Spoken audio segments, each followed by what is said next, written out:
A year after the riot at the U.S. Capitol, a lot of people are reflecting on what happened. Some, of course, downplaying the seriousness of the attack. So a short time ago, I talked about that with Josh Lederman. He's an NBC News correspondent, and he was at the Capitol building a year ago when it all went down. Josh, as someone who was there that day a year ago, what do you say to people who, while they were watching it on TV, now argue that it was just something that got out of control and was not the insurrection that some claim?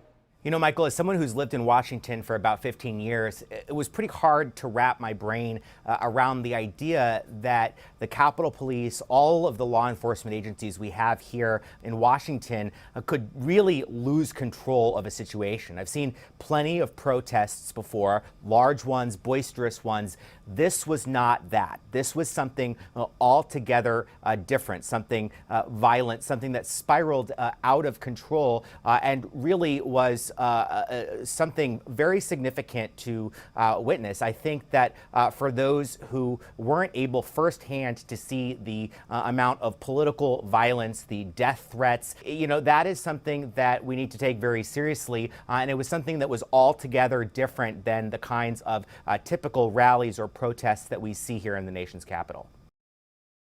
And our thanks to Josh for taking some time there. You might remember this striking photo from the day after the attack at the Capitol. It's New Jersey Representative Andy Kim gathering trash and debris in the early morning hours inside the rotunda. Representative Kim spoke with Lester Holt of NBC and told him what these moments felt like and what compelled him to show up there to help clean up. Your actions that day created a lot of the picture created a lot of attention.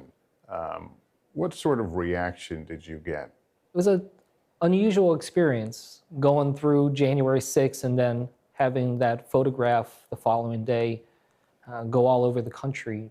What I did was an act of humility and an act of service to this country. At first, I didn't actually want to talk about this. I didn't want to draw attention to what I had done. And it still makes me uncomfortable. Ahead on NBC Nightly News, more from Representative Kim about the moment and the divisions that he now sees in our country. And finally, here's something our Verified team has been looking into, a claim that some of the rioters have made that everybody has a right to go into the Capitol because it's a public building. Is that true? Our sources for this verified: Jane Campbell, president of the United States Historical Society, the National Park Service, and the General Services Administration, or GSA, which owns or leases hundreds of federally controlled buildings. Campbell says that anyone could walk into the Capitol building some 65 years ago, but laws were passed starting in 1946 to control access. More came in the 70s after a militant set off a bomb inside, and then again in the 90s after a gunman killed 2 Capitol police officers. What's more, U.S. Capitol Police told the Verified team that the Capitol was not open to the general public that day for 2 reasons: COVID protocols and the joint session of Congress that was happening inside. Just as our freedom of speech doesn't allow us to, in a crowded theater, scream fire, we also can't come into the Capitol, storm the Capitol, disrupt the work of Congress, vandalize our most sacred space.